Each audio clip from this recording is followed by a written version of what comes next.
So we are continuing from page 227, जिसमें बात हो रही थी कि किस तरह से लोगों की जो बुद्धि है वो माया किस तरह से हर लेती है।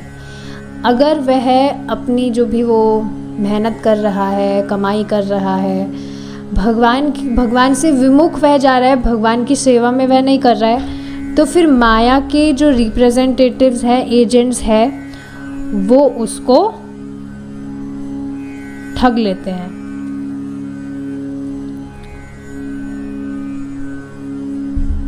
यही बात हो रही थी यहाँ पे, ठीक है। Now moving forward, a worker in a new Delhi post office noticing the title of the magazine Abhay was sending abroad took the opportunity to argue his atheistic opinions with Abhay। अब देखिए यहाँ क्या बताया जा रहा है। न्यू दिल्ली के post office में एक वर्कर थे, उन्होंने अभय जो बाहर विदेशों में अपना मैगजीन भेजा करते थे, उसका टाइटल नोटिस करते हुए, अब मतलब वो जो व्यक्ति थे वो नास्तिक थे, तो अपने नास्तिकतावाद को आगे रखते हुए वह अभय से अब आर्ग्यू करना चाह रहे थे। देखिए, Srila Prabhupada, the poster man was an Arya Samaji and he was talking to me about the paperback to Godhead. He raised the question, if we do our duty nicely, then what is the use of worshipping God? If we become honest, if we become moral, if we do not do anything which is harmful to anyone, if we act in this way, then what is the need of this? Because our paper's name was Back to Godhead, he was indirectly protesting. What is the use of propagating this philosophy of Godhead if we act nicely? That is the Arya Samajist's view, how to avoid God। तो देखिए, ये आपने सुना भी होगा, काफ़ी बार coat भी किया जाता है लेक्चर्स में। तो प्रभुपाद जी यहाँ पर बता रहे हैं कि वो जो पोस्ट मास्टर था, पोस्ट ऑफिस में जो काम करता है, अगर आप कभी पोस्ट ऑफिस गए हो कुछ पार्सल लगाने, तो वहाँ बैठे रहते हैं जो पार्सल वगैरह लगाते हैं, एंट्री वगैरह करते हैं। तो वो जो पोस्ट मास्टर था वो आर्य समाजी था, और वो प्रभुपाद जी की, अभय की जो मैगजीन थी उसके विषय में बात कर रहा था। क्या बात कर रहा था? उसने एक क्वेश्चन रेज किया कि भाई, अगर हम हमारी जो ड्यूटीज़ हैं उनको हम अच्छे से कर रहे हैं, तो भगवान की पूजा करने की क्या ज़रूरत है? कर्म अच्छा होना चाहिए ना व्यक्ति का। सुना है आपने कभी, ऐसे व्यक्ति घूमते भी हैं कि अगर हम सत्यवादी हैं, हम अच्छे से वी बिकम मॉरल, किसी से चीटिंग वीटिंग नहीं कर रहे, हम किसी को भी हम हानि नहीं पहुंचा रहे हैं, अगर हम इस तरह से व्यवहार करते हैं, तो फिर इसकी ज़रूरत क्या है किसकी, कि हम भगवान की भक्ति करें।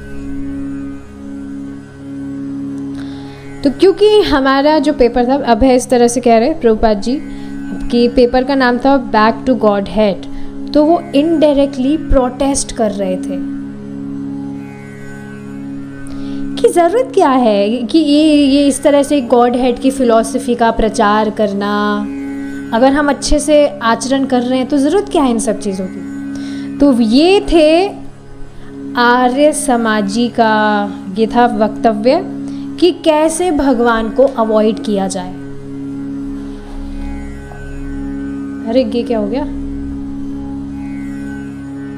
Okay, so I replied that if one is not God conscious he can not be a moralist. ये तो बिल्कुल सच बात है, बिल्कुल सच बात है। कोई भी व्यक्ति, उसके मन में इच्छा भी है कि वो बहुत अच्छा व्यक्ति बने, ना सदाचारी बने, लेकिन देखिए अगर भगवान का भक्त नहीं है तो ये सदाचार उसमें आ ही नहीं सकता है, और कलयुग में तो बिल्कुल ही इम्पॉसिबल चीज़ है ये। और युग का मुझे पता नहीं है, बट ये चीज़ क्या हम प्रैक्टिकली नहीं देख रहे हैं? युग की बात नहीं है, देखिए ये है ही, जो व्यक्ति भगवान की ही अवहेलना कर रहा है वह कैसे सदाचारी हो सकता है? क्योंकि उसके केंद्र में सिर्फ उसकी इंद्रिय तृप्ति होगी और कुछ भी नहीं होगा। और देखिए, इंद्रिय तृप्ति केंद्र में है तो वो सामने वाले व्यक्ति को एक्सप्लॉइट किए बिना रह ही नहीं सकता। This is the very tendency of human beings. इंद्रिय तृप्ति केंद्र में है तो वो सामने वाले को एक्सप्लॉइट किए बिना रह ही नहीं सकता। It is next to impossible. यही बात प्रभुपाद जी यहाँ बता रहे हैं, रिप्लाई किया उन्होंने कि अगर कोई व्यक्ति गॉड कॉन्शियस नहीं है तो वो सदाचारी नहीं हो सकता है। ही कैन नॉट बी ट्रुथफुल। देखिए, एक एक वर्ड पर हम विचार करते हैं, बहुत ही इंटरेस्टिंग है। मॉरलिस्ट सदाचारी नहीं हो सकता है, एक्सप्लॉइट करेगा क्योंकि इंद्रिय तृप्ति होगी केंद्र में। ट्रुथफुल तो हो ही नहीं सकता है। कैसे नहीं हो सकता भाई? सभी कुछ यहाँ पर है, वो किसका है? भगवान का है कि नहीं? और वो क्या हल्ला कर रहा है? क्या वो मान रहा है दिस इज माई प्रॉपर्टी, ये मेरा घर है, ये मेरा, ये जो खाना है ये मेरा है। He will never give to God. कभी भगवान को अर्पित नहीं करेगा वो। तो झूठ हुआ कि नहीं? एकदम सफेद झूठ। So he can not be truthful, he can not be honest. Truthful और ऑनेस्ट एक ही बात है।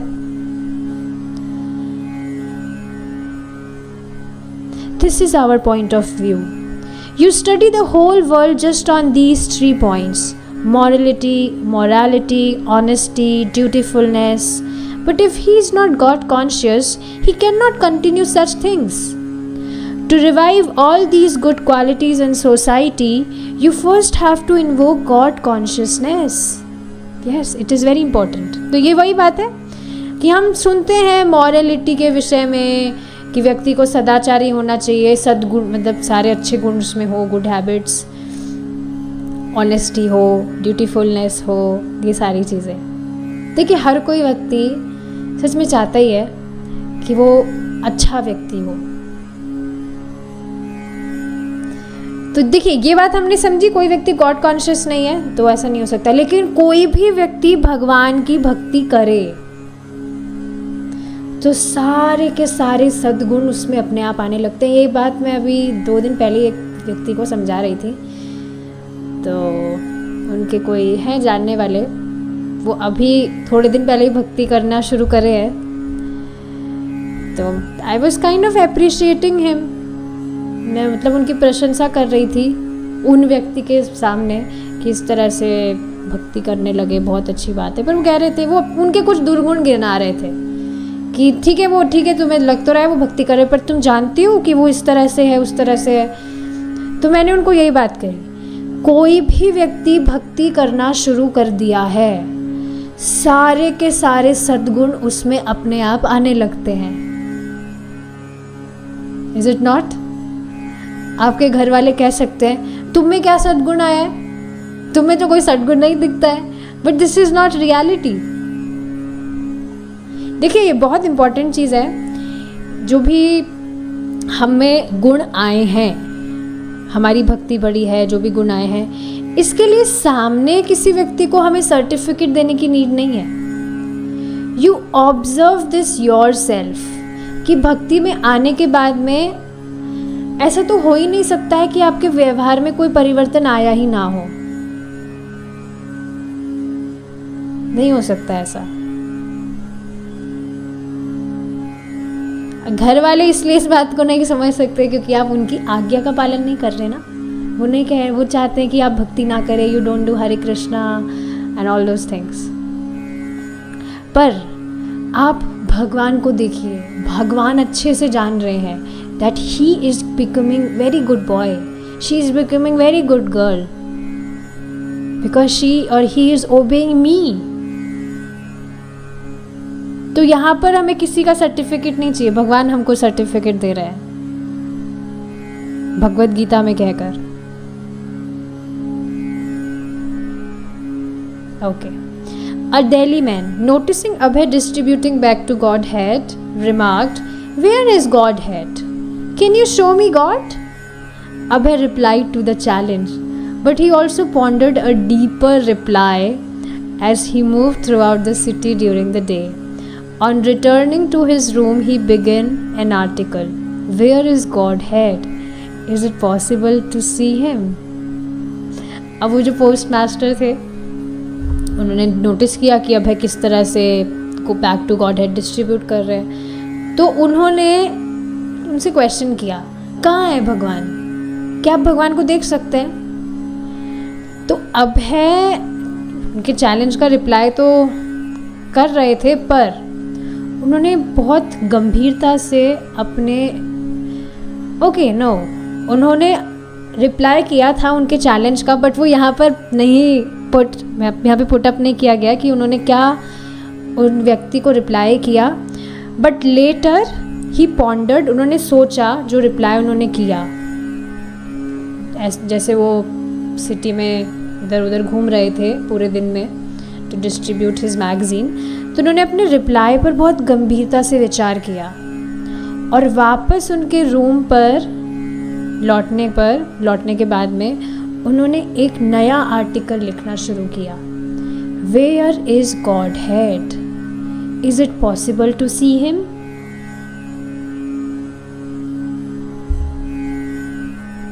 It is interesting. मैं परम पूज्य सच्चिदानंद स्वामी महाराज का लेक्चर सुन रही थी, तो महाराज बता रहे थे,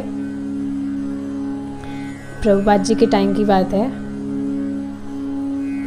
सारे डिसाइपल्स प्रभुपाद जी के वहाँ बैठे थे, तो प्रभुपाद जी ने क्वेश्चन किया, कैन यू सी गॉड? ऐसा कुछ क्वेश्चन था कि यस, यही क्वेश्चन था, कैन यू सी गॉड? तो उनके एक डिसाइपल ने रिप्लाई किया कि नहीं, मुझ में तो ऐसी कुछ भी काबिलियता नहीं है कि जिससे मैं भगवान को देख सकूं। मुझ में तो ऐसी कुछ भी काबिलियता नहीं है जिससे yes, you are understanding what I mean to say, कि मुझ में तो ऐसी कुछ भी गुण नहीं है जिससे भगवान को देख सकूं। तो फिर वापस से प्रभुपाद जी ने क्वेश्चन किया, okay, but can you see God or not? तो उस टाइम पर अगर मैं वहाँ बैठी होती तो मैं सोच रही थी कि मैं रिप्लाई करती that yes Prabhupada, I can see it through you. अगर आपकी कृपा से आपके निर्देश जो भी आपका प्रोसेस आपने बताया है उसको फॉलो अगर करते गए, सो यस, आपके कारण, आपकी वजह से देख पाएंगे हम भगवान को। तो बाद में प्रभुपाद जी ने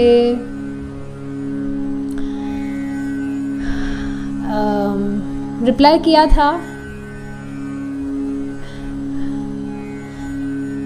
क्या रिप्लाई किया था मैं भूल रही हूँ वो, पर रिप्लाई यही था कि नियमित रूप से हम जैसे जैसे भक्ति करेंगे, हमारी भक्ति बढ़ेगी तो हम वास्तव में भगवान को देखेंगे। We will really see him.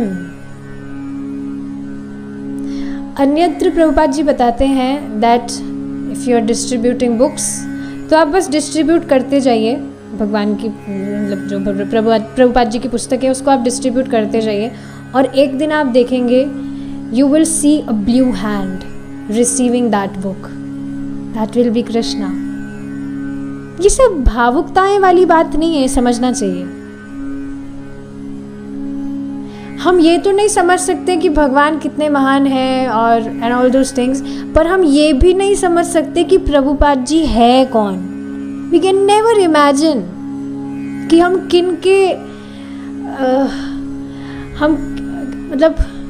किनके अनुगत में हम हैं। We can never imagine.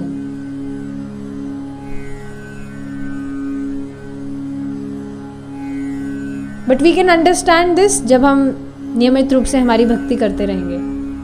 It is very important.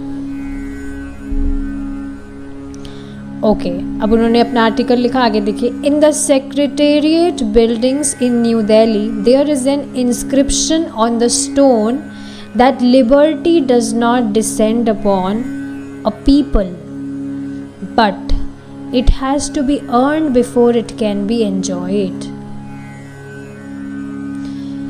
तो एक बिल्डिंग है दिल्ली में, सेक्रेटेरिएट बिल्डिंग्स, वहाँ पर एक बड़े से स्टोन पर लिखा हुआ था that liberty does not descend upon a people but it has to be earned before it can be enjoyed. इसका अर्थ क्या है कि व्यक्ति को मेहनत करनी होती है। ऐसा नहीं कि जो लिबर्टी मतलब कि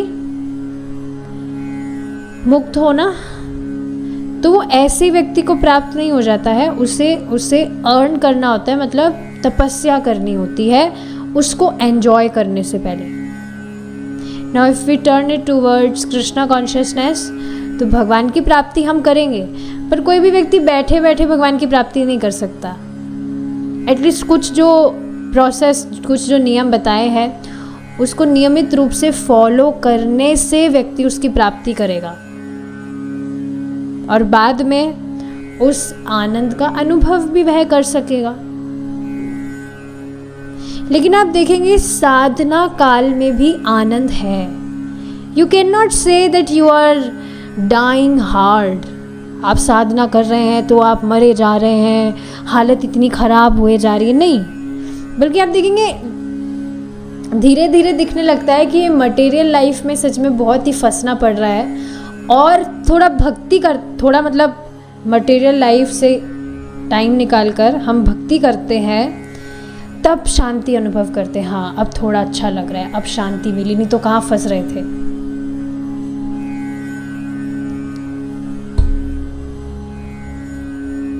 एक भक्त को मैं जान रही हूँ, आई एम रिमेम्बरिंग हिम, तो उनके साथ में भी ऐसा ही हो रहा है, कुछ फैमिली में भागा दौड़ी, पर भक्ति नियमित रूप से कर रहे हैं तो खुद भी देख पा रहे हैं कि ये जो मतलब जो भी फैमिली वगैरह में जो भी हो रहा है ये बहुत ही बड़ा हेडेक है।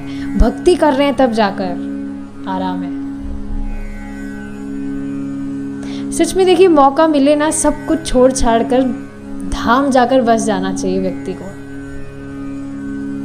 अभी वैसी सिचुएशन है भी नहीं, so at least you can pray from Krishna. देखिए, भगवान के लिए कुछ भी असंभव नहीं है, कुछ भी असंभव नहीं है। और भगवान कुछ भी आपको दे सकते हैं, पर भगवान देते नहीं हैं। भगवान चाहते हैं कि हम उनसे मांगे, दे सकते हैं पर देते नहीं हैं। He wants us that we beg to him, हम उनसे मांगे। बहुत अच्छा लगता है भगवान को कि हम उनसे मांगे।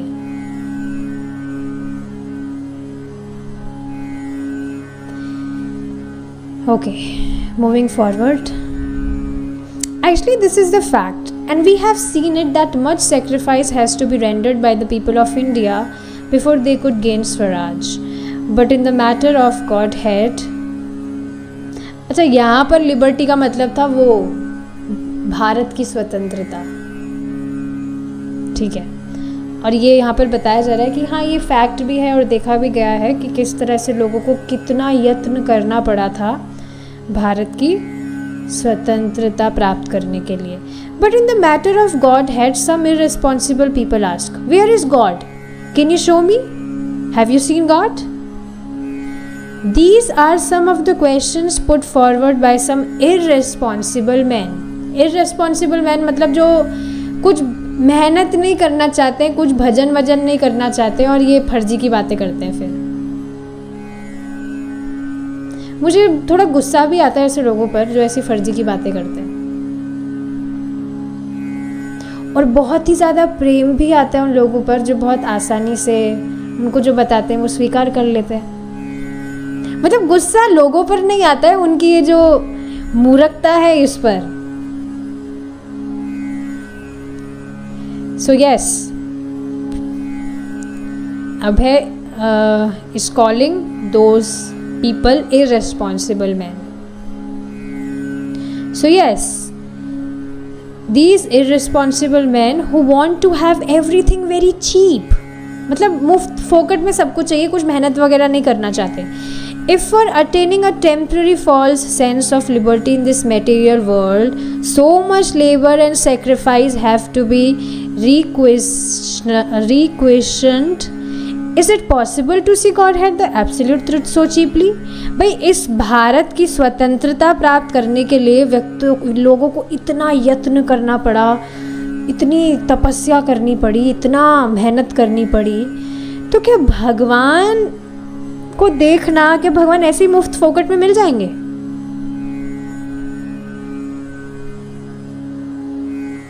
To see God means complete liberty from all conditions. जो भी जैसी भी सिचुएशंस में, मतलब बहुत जो भी एम्बैरेसिंग, देखिए इस भौतिक जगत में वास्तव में हर जो सिचुएशंस है वो एम्बैरेसिंग ही है, डिस्कम्फर्टिंग। तो भगवान की प्राप्ति का मतलब कि ये जितनी भी डिस्कम्फर्टिंग सिचुएशंस हैं, कंडीशंस हैं, इन सभी से मुक्ति, और ये वास्तव में व्यक्ति को प्राप्त हो सकता है। सारी चीज़ें देखिए ये बहुत हाई लेवल की लगती है, बट ये वास्तविकता है। But is Godhead an attending orderly so that he may be present at any command? कि भगवान ऑर्डर सप्लायर है कि हाँ जो भी सामने वाले ने कुछ भी ऑर्डर दिया, कमांड दिया और बस भगवान तुरंत प्रकट हो जाएंगे कि अच्छा उस व्यक्ति ने कमांड दिया है कि कहाँ है भगवान, हो तो अभी आ जाए। कुछ लोग ऐसे, प्रभु जी सुना है मैंने, बोलते हैं कि अगर भगवान है तो अभी मुझे मार देंगे। हाँ हाँ हाँ देखो मैं नहीं मरा, मतलब भगवान नहीं है। तो ऐसी मूर्खता, सोचिए ऐसी मूर्खता में भाग लेने के लिए क्या भगवान प्रकट होंगे? Krishna is very busy.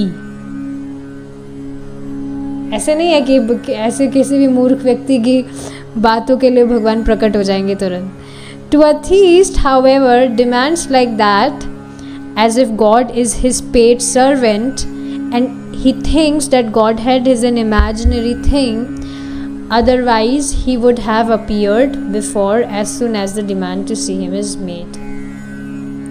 तो यस, ऐसे जो लोग हैं जो इस तरह की डिमांड करते हैं, जैसे कि जो भगवान है वो उनके सर्वेंट है, पेड सर्वेंट, जिनको वो तनख्वाह पर रखे हुए हैं, तो वे सोचते हैं कि भगवान बस एक इमेजिनरी है, एक काल्पनिकता है। अगर सच में होते तो हमारे कहने पर अभी आ जाते ना यहाँ पर। But it is not easy to see God. सोचिए भगवान अगर इतनी आसानी से आ जाते तो हम भगवान को कभी सीरियस लेते भी नहीं।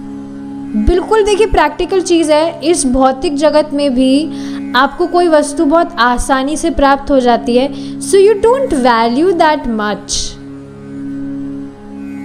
पर जिस वस्तु को आप बहुत मेहनत करके, बहुत प्रयास करके प्राप्त किए हैं, उसके लिए एक अलग ही सम्मान आपके हृदय में होता है, इज इट नॉट? तो ये सारी चीज़ें हैं जो समझने वाली है। Okay, we have 10 minutes more, एक पेज और पढ़ लिया जाए। One time while he was walking on a secluded street, pursuing his back to Godhead duties, a stray cow, the kind commonly seen wandering the streets of any Indian town or city, suddenly charged him, goring his side with her horn, and knocked him down. At first he could not get up and no one came to help him. As he lay there he wondered why it had happened. तो ये प्रभुपाद जी के साथ हुआ है। Yes, देखिए क्या हुआ। एक बार क्या हुआ,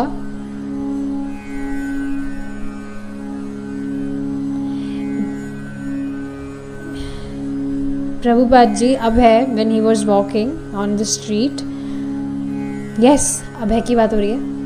So when he was walking on the street, जब चल रहे थे सड़क पर अपना जो भी उनका बैक टू गॉड हेड, जो भी उनका काम वगैरह था उसको करने के लिए, तो एकदम से एक गाय वहाँ पर आई। जो भी सामान्य गाय इधर उधर आप देखते रहते हैं रोड पर जो घूमती रहती है, तो एक गाय वहाँ पर आई और सडनली अचानक से उस गाय ने क्या किया, उसने अभय को उठा लिया अपने सींग से, और अपने सींग से उठाकर उसने नीचे पटक दिया। पता नहीं ऐसा अपने वास्तव में ऐसा होता है, ये सिर्फ कहानियाँ नहीं है, मूवीज़ में भी कभी देख लिए होंगे आप, लेकिन मैं जान रही हूँ एक बार एक कोई व्यक्ति थे, उनकी माताजी के साथ ऐसा हुआ था। उनकी माताजी को एक गाय ने अपनी सींग से उठा लिया था और बहुत ज़ोर से वो उछल गई थी और नीचे गिर गई थी। वो बहुत चोट लग गई थी उनको। ऐसा कुछ अभय के साथ हुआ। तो पहले तो गिरने के बाद में वो उठ ही नहीं पाए और कोई उनकी मदद करने के लिए भी नहीं आया वहाँ पर, शायद कोई होगा नहीं वहाँ पर। बाद में जब वो वहाँ पर ऐसे लेटे हुए थे तो वो सोच रहे थे कि ऐसा मेरे साथ में, मतलब व्हाई इट हैड हैपेंड, ऐसा क्यों हुआ, सोच रहे थे। वो वॉज वॉन्डरिंग, आश्चर्य, I mean he was surprised and he was सरप्राइजली thinking कि ये सब क्यों हुआ। Summer came and the 110-degree heat made it almost intolerable to spend time out of doors.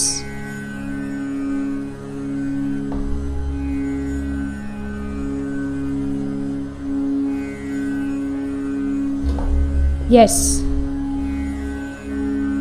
तो बहुत ही ज़्यादा गर्मी हो गई थी, 110 डिग्री हीट, और मतलब इतनी गर्मी हो गई थी कि बाहर, कमरे के बाहर भी खड़ा होना बहुत ही ज़्यादा इंटॉलरेबल था। जैसे यहाँ पर अभी जयपुर में तो बहुत ही ज़्यादा गर्मी हो रही है, आपका मुझे पता नहीं आपकी सिटीज़ में क्या हाल है, यहाँ तो बहुत ज़्यादा गर्मी हो रही है। Hot dust laden winds blew in the city streets. Street side hawkers closed their businesses during the day. In early May, during 112-degree heat, a man collapsed in the street and died of heat stroke. But Abhay ignored the heat and the ordinary limitations of the body. इतनी ज़्यादा गर्मी हो रही थी, और जो क्या बोलते हैं उसको, गर्मी में क्या उड़ती है, लू बोलते हैं शायद उसको, बहुत गरम गरम जो हवाएं चलती है, तो इस तरह से सब कुछ हो रहा था।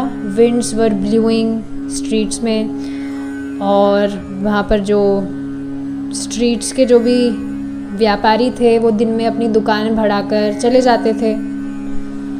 और क्या हुआ था, मई की बात है, मई के महीने की, 112 डिग्री टेम्परेचर था जब गर्मी में।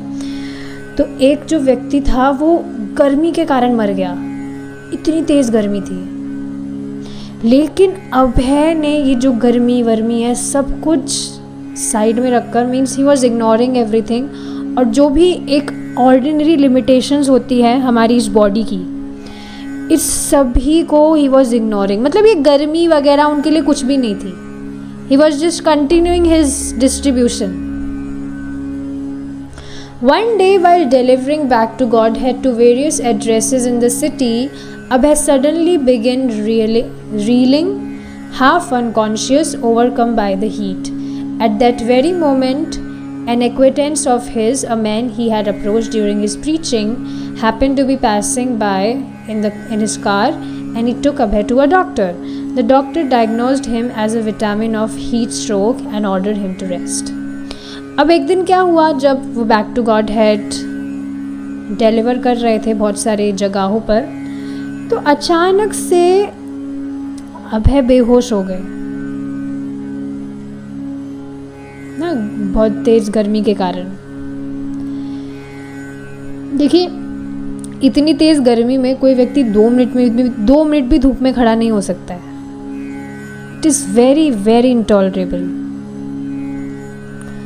So yes, he became unconscious, और उसी समय पर एक व्यक्ति वहाँ से गुज़र रहे थे, एंड फॉर्चुनेटली वो अभय के ही, मतलब एक व्यक्ति थे जिन्होंने अभय ने उनको मतलब अप्रोच किया था फॉर प्रीचिंग एक समय पर। तो वही वो व्यक्ति थे, तो उन्होंने अभय को अपनी कार में बिठाया और वो उनको डॉक्टर के पास लेकर गए। डॉक्टर ने बाद में उनका इलाज वगैरह करके बताया कि मतलब गर्मी के कारण उनको इस तरह से हो गया है, तो उनको रेस्ट करना चाहिए. On June 20, Abhay produced the 8th consecutive fortnightly edition of the year, its front page article condemning both materialistic family life and false renunciation of family life. It had been almost 2 years exactly since he had left his home and taken to the Vanprastha order, and his comments on family life seemed autobiographical as well as scriptural. He quoted a statement of by Prahlad Maharaj from Shrimad Bhagavatam. अब आगे बताया जा रहा है कि अभय ने इस साल का 8th एडिशन अपनी जो मैगज़ीन है वो प्रोड्यूस किया था, और उसके फ्रंट पेज पर जो आर्टिकल था वो किस विषय में था, क्या टॉपिक था? मेटेरियलिस्टिक फैमिली लाइफ, जो भौतिकतावादी पारिवारिक जीवन होता है उसके विषय में, और कैसे पारिवारिक जीवन से व्यक्ति फॉल्स रिनंसिएशन मतलब कि ढोंग वाला वैराग्य, उस पर ये टॉपिक था मतलब. तो अब ऑलमोस्ट 2 साल हो गए थे जब उन्होंने अपना घर छोड़कर ही टुक वानप्रस्था. तो लेकिन और उनके जो मतलब परिवार को लेकर जो कमेंट्स थे वो ऑटोबायोग्राफिकल, मतलब उनके खुद के जो ऑटोबायोग्राफी मतलब होती है कि खुद के विषय में इंफॉर्मेशन. तो वो उनके जो कमेंट्स थे फैमिली लाइफ को लेकर वो उनकी खुद की जैसी गृहस्थी रही थी उससे लिंक था, और स्क्रिप्चुरल भी था, शास्त्र पर आधारित था. उन्होंने प्रहलाद महाराज के द्वारा जो वर्सेस हैं, स्टेटमेंट्स हैं श्रीमद् भागवतम में, वो उन्होंने कोट किए, जिसको हम अब कल डिस्कस करेंगे. एंड कल तो ये चैप्टर कंप्लीट हो ही जाएगा, भगवान ने चाहा तो. We will stop here now. Thank you so much for giving your time. Hare Krishna. जय श्रीला प्रभुपाद.